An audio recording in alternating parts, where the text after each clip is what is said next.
नमस्कार दोस्तों, हमारे YouTube चैनल में आपका स्वागत है। इस वीडियो में हम बात करेंगे करीब 20 ऐसे शेयरों के बारे में जो कल बाजार के फोकस में रह सकते हैं। साथ ही साथ हम ये भी चर्चा करेंगे कि कल बाजार की चाल कैसी रह सकती है और भी कुछ चीज़ें हैं जो बाजार से जुड़ी हैं। इन सारी चीज़ों पे चर्चा शुरू करने से पहले मैं कहना चाहूँगा कि अगर आपने हमारे चैनल को सब्सक्राइब नहीं किया तो कृपया सब्सक्राइब कर लें और बेल आइकन भी दबा लें। पिछले 3 दिनों से चल रही बाजार में गिरावट के बाद आज अच्छी खासी रिकवरी देखने को मिली है। एनएसई के टॉप गेनर में ONGC, Coal India, Adani Enterprises, Adani Ports और पावर ग्रिड कॉरपोरेशन देखने को मिले। इनमें अच्छी खासी तेज़ी देखने को मिली। अगर वहीं बीएससी के बात करें तो बीएससी में पावर ग्रिड भी टॉप गेनर में रहा। JSW steel, Tata steel, Infosys, Maruti Suzuki में अच्छी खासी तेज़ी रही। ये टॉप गेनर देखने को मिले हैं। तो इसके पीछे की वजह क्या है? बाकी चीज़ें तो हैं ही, लेकिन एक चीज़ देखने को मिली है जापान की तरफ से। वहाँ के जो डिप्टी गवर्नर हैं उन्होंने कहा है कि जो इंटरेस्ट रेट बढ़ा है वो आगे नहीं बढ़ाया जाएगा फ्यूचर में, अगर मार्केट्स अनस्टेबल रहा तो इसके बाद जो एशियाई बाज़ार है उसमें थोड़ी अच्छी खासी मोमेंटम देखने को मिला है। पॉजिटिव मोमेंटम इसका देखने को मिला है। आपको बता दें कि कल जो जापान का बाज़ार था निक्केई, उसमें अच्छी खासी रिकवरी देखने को मिली थी। पीएसयू शेयरों में अच्छी खासी तेज़ी रही। चाहे एडा की बात कर लें, हिंदुस्तान एरोनॉटिक्स लिमिटेड की बात कर लें, क्योंकि पिछले कुछ दिनों से इनमें लगातार गिरावट देखने को मिली थी। ये दोनों शेयर अपने पीक से 20 से 25% की गिरावट में देखने को मिल रहे थे, लेकिन आज इनमें अच्छी खासी तेज़ी देखने को मिली 5% के आसपास। तो अब जो इंडियन मार्केट है वो कॉन्फिडेंस में देखने को मिल रहा है, तो कल इस पे चाहे तो नज़र रख सकते हैं, क्योंकि कल जो हमारे देश की जो मॉनेटरी पॉलिसी की मीटिंग चल रही है आरबीआई की, इसका रिजल्ट जो भी इस पर फैसला लिया जाएगा उस पर फैसला आएगा, गवर्नर बताएंगे, तो इस पर बाज़ार की नज़र रहेगी। इसके अलावा कुछ शेयरों के आज रिजल्ट देखने को मिले, तो इनकी शेयरों की वजह से बाज़ार पे काफ़ी अच्छा खासा असर देखने को मिल सकता है। Apollo tyres, Godrej consumer, Welspun corporation, Balaji amines, सोला विनयार्ड जैसे कुछ शेयरों ने आज अपने क्वार्टरली नतीजे जारी किए हैं। वहीं कुछ ऐसे शेयर हैं जो कल अपने नतीजे जारी करेंगी, जैसे Alembic Pharma, Concor, Cochin Shipyard, Garden Reach Ship Builder, LIC, Page Industries, JB Chemicals, RVNL, Ircon International, MRF जैसी कुछ जो सरकारी कंपनियां हैं वो अपने नतीजे जारी करेंगी, तो इस पे भी हमारे बाज़ार की नज़र देखने को मिलेगी। एक चीज़ और देखना होगा कि जो फॉरेन इंस्टीट्यूशंस हैं वो अभी भी बिकवाली में लगे हुए हैं, जबकि जो डोमेस्टिक इन्वेस्टर हैं वो खरीदारी में लगे हैं। तो ये आज का जो रहा है, फॉरेन इन्वेस्टर जो हैं उन्होंने 3,315 करोड़ रुपए की जो है बिकवाली की है, जबकि डीआईआई ने 3,801 करोड़ रुपए की खरीदारी की है, तो इस पे भी नज़र रखना चाहिए। कुछ कंपनियों में अपडेट है तो इस पे भी आप चाहें तो नज़र रख सकते हैं, जैसे हिंडाल्को में आप नज़र रख सकते हैं। कंपनी का नेट प्रॉफिट इस बार $151 मिलियन देखने को मिला है, हालांकि ये 3% ईयर ऑन ईयर डाउन हुआ है। कंपनी का जो एबिटा देखने को मिला है वो इस बार $500 मिलियन रहा है, 19% पिछले साल के मुकाबले ज़्यादा है। रोल्ड प्रोडक्ट शिपमेंट जो रही है वो 950 किलो टन रही है, 8% ईयर ऑन ईयर बढ़ा है। एडजस्ट एबिटा पर टन जो शिफ्ट का रहा है वो $525 रही है, ये 10% ईयर ऑन ईयर बढ़ा है। गोदरेज कंज्यूमर प्रोडक्ट्स ने अपने नेट प्रॉफिट में 450 करोड़ रुपए दिखाया है, हालांकि ये जो एस्टिमेट लगाया था उसके मुताबिक कमज़ोर देखने को मिल रहा है। रेवेन्यू कंपनी का 3331 करोड़ रुपए रहा है, ये भी एस्टिमेट से कमज़ोर नज़र आ रहा है। एबिटा की बात करें तो ये 724 करोड़ रुपए रहा है, ये भी एस्टिमेट से कम है। मार्जिन की बात करें तो 21.8% रहा है। कंपनी के रेवेन्यू की बात करें तो रेवेन्यू कंपनी का 3.5% के आसपास ईयर ऑन ईयर डाउन हुआ है। नेट प्रॉफिट कंपनी का 41.4% बढ़ा है।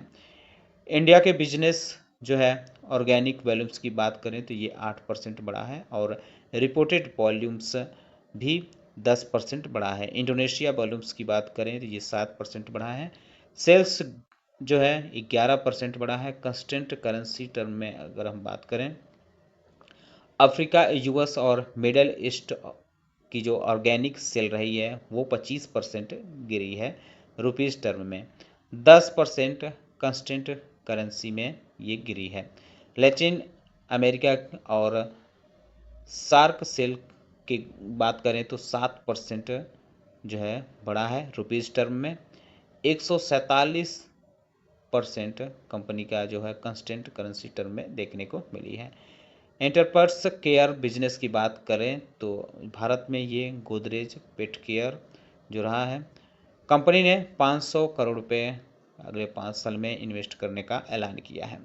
मैरिको पे भी नज़र रख सकते हैं। कंपनी का जो ऑपरेटिंग कंडीशन है बांग्लादेश में वो इम्प्रूव कर रहा है, ऐसा कंपनी की तरफ से कहा गया है। जैसा कि बांग्लादेश में जो पॉलिटिकल इंसर्टेंसी देखने को मिल रही है, वहाँ जो पॉलिटिकल क्राइसिस देखने को मिल रही है, इससे काफ़ी आशंकाएं जताई जा रही थी। इसकी वजह से इसके शेयरों में काफ़ी गिरावट देखने को मिली थी। लेकिन अब वहाँ की चीज़ें धीरे धीरे एक तरह से देखें तो संभलती नज़र आ रही है, क्योंकि जो प्रदर्शनकारी हैं वो मान गए हैं, उनके मन मुताबिक हो रहा है, तो चीज़ें सुधर सकती हैं। इस वजह से इसमें आप चाहें तो नज़र रख सकते हैं। अपोलो टायर्स की बात करें तो नेट प्रॉफिट कंपनी का करीब 24% के आसपास डाउन हुआ है। 302 करोड़ रुपए कंपनी ने नेट प्रॉफिट दर्ज किया है। रेवेन्यू 1.25% से ज़्यादा बढ़ा है। 6,334 करोड़ रुपए कंपनी ने रेवेन्यू दर्ज किया है। एबिडा हालांकि 13.5% डाउन हुआ है, 909 करोड़ रुपए रहा है। एबिडा मार्जिन की बात करें तो 14.5% के आसपास रहा है, जो पिछले साल 16.8% रहा था। APMEA रेवेन्यू की बात करें तो ये 471 करोड़ रुपये रहा, जो पिछले साल 450 करोड़ रुपये रहा था। यूरोप रेवेन्यू की बात करें तो ये फ्लैट देखने को मिला है, 171 करोड़, जो पिछले साल 174 करोड़ रुपये रहा था। 16 विनयार्ड्स की बात करें तो कंपनी ने रिजल्ट जारी किया है। नेट प्रॉफिट कंपनी का 6.5% से ज़्यादा बढ़ा है। 14 करोड़ रुपये कंपनी ने नेट प्रॉफिट दर्ज किया है। रेवेन्यू भी कंपनी का 11.5% के आसपास बढ़ते हुए देखने को मिल रहा है। 121 करोड़ रुपये कंपनी ने रेवेन्यू दिखाया है। एबिडा भी 11.5% के आसपास बढ़ा है। 33 करोड़ रुपये से ज़्यादा कंपनी का एबिडा रहा है। एबिडा मार्जिन 28% देखने को मिली, जो पिछले साल के आसपास की देखने को मिल रही है। वेल्सपन कॉरपोरेशन लिमिटेड के बारे में बात करें तो कंपनी का net profit 50% year on year बढ़ा है। 248 करोड़ रुपये कंपनी ने नेट प्रॉफिट दर्ज किया है। रेवेन्यू हालांकि कंपनी का 23% के आसपास डाउन हुआ है। 3,137 करोड़ रुपये कंपनी ने रेवेन्यू दिखाया है। एबिडा 1.25% से ज़्यादा बढ़ा है। 374 करोड़ रुपये कंपनी का एबिडा रहा है और मार्जिन इस बार 11.9% रही, जो पिछले साल 9% देखने को मिली थी। तो कंपनी के मार्जिन में जो ये इम्प्रूवमेंट देखने को मिल रहा है, इसके पीछे की वजह बताई जा रही है कि जो एक्सपोर्ट ऑर्डर रहा है उसका अच्छा खासा सहयोग रहा है न्यू बिजनेस की वजह से। ऑर्डर की बात करें तो कंपनी के हाथ में इस बार 8,508 करोड़ रुपए के ऑर्डर मिले हैं। सिंटेक्स BAPL यह कंपनी की सब्सिडरी कंपनी देखने को मिलती है। इसने 100% स्टेक एक्वायर किए हैं बीटेक प्लास्टिक प्राइवेट लिमिटेड में। 85 करोड़ रुपए की ये एक्विजिशन दिया है रहा है। प्लास्टिक पाइप की इस कंपनी की बिजनेस है। NHPC पे भी नज़र रख सकते हैं। कंपनी का नेट प्रॉफिट 1.25% के आसपास जो है बढ़ा है।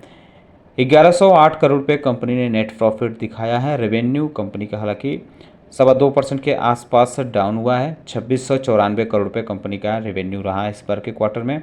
एबिडा भी डाउन हुआ है 3.25% के आसपास। 1462 करोड़ रुपये कंपनी ने एबिडा दर्ज किया है। एबिडा मार्जिन इस बार 54% के आसपास रहा है, जो पिछले साल से थोड़ा सा कम देखने को मिल रहा है।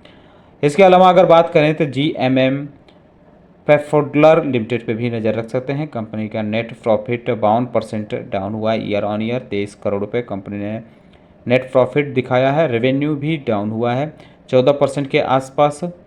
785 करोड़ रुपये कंपनी ने रेवेन्यू दर्ज किया है। एबिडा 32% डाउन हुआ है, 88 करोड़ रुपये रहा है। एबिडा मार्जिन की बात करें तो 14.3% से घटकर 11.3% आ गया है।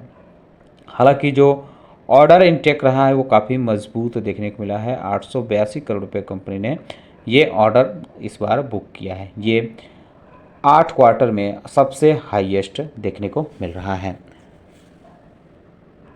मारुति सुजुकी पे भी नज़र रख सकते हैं। कंपनी ने 2555 अल्टो के 10 जो कार है उसको रिकॉल किया है, यानी वापस मंगाया है। उसमें कुछ डिफेक्ट की शिकायतें थी, तो इस वजह से यह शेयर फोकस में रह सकता है।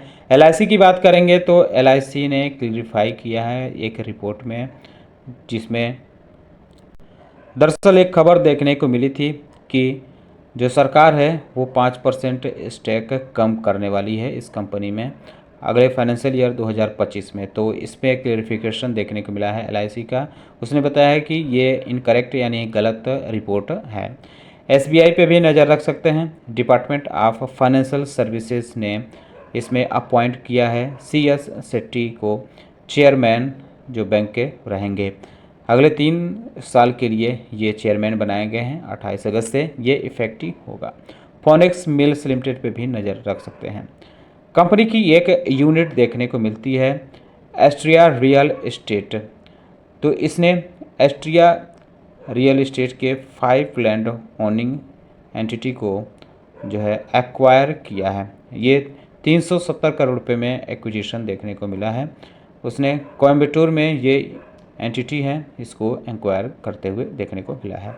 अडानी ग्रुप की कंपनी अडानी एंटरप्राइजेज पे भी नज़र रख सकते हैं। कंपनी ने एक नई अपनी कंपनी सब्सिडरी खोली है, global airports operate. Abu Dhabi में यह कंपनी खोली गई है, तो इस वजह से यह शेयर भी फोकस में रह सकता है। TVS सप्लाई चेन सोल्यूशन पे भी नज़र रख सकते हैं। कंपनी को नया बिजनेस कॉन्ट्रैक्ट मिला है, JCB के तरफ से ये ऑर्डर मिला है, इंडिया के लिए मिला है। इसके तहत क्या करना है, प्लांट वेयर हाउसिंग और लॉजिस्टिक ऑपरेशन को मैनेज करना है, जो वडोदरा गुजरात में देखने को मिलता है। तो अगले 3 साल के लिए ये कंपनी को ऑर्डर मिला है। UPL पे भी नज़र रख सकते हैं। ऑस्ट्रेलिया हाई कोर्ट्स ने इसके फेवर में एक फैसला दिया है, तो इस वजह से ये शेयर फोकस में रह सकता है। General insurance corporation of India की बात करें, यानी इसमें भी एक अपडेट देखने को मिल रहा है। कंपनी को 1112 करोड़ रुपए का GST का सो कॉज नोटिस मिला है। मुंबई साउथ कमिश्नरेट से ये नोटिस मिला है। GTL इंफ्रास्ट्रक्चर के बारे में बात करेंगे तो कंपनी को 894 करोड़ रुपए का GST सो कॉज नोटिस मिला है, GST अथॉरिटी से मिला है। ये फाइनेंशियल ईयर 2018 के लिए कंपनी को ये नोटिस मिला है। अब चलते चलते अमेरिकी बाज़ार पे भी एक नज़र डाल लेते हैं। तो वहाँ अभी फ़िलहाल चौतरफा गिरावट देखने को मिल रही है। डाउ जोन्स में भी आधा % के आसपास की गिरावट देखने को मिल रही है। S&P 500 में भी गिरावट देखने को मिल रही है। नैस्डैक में भी आधा % के आसपास की गिरावट है और रसेल में 1% से ज़्यादा की गिरावट देखने को मिले। तो सुबह बाज़ार खुलने से पहले एक बार ज़रूर इस पर देख लें कि क्या स्थिति रहती है, इसके बाद ही कोई योजना बनाएं। तो दोस्तों उम्मीद करता हूं कि आपको हमारा वीडियो पसंद आया होगा। कैसा लगा बताना ना भूलें। साथ ही साथ हमारे चैनल को सब्सक्राइब कर ले, बेल आइकन दबा ले। वीडियो देखने के लिए बहुत बहुत धन्यवाद।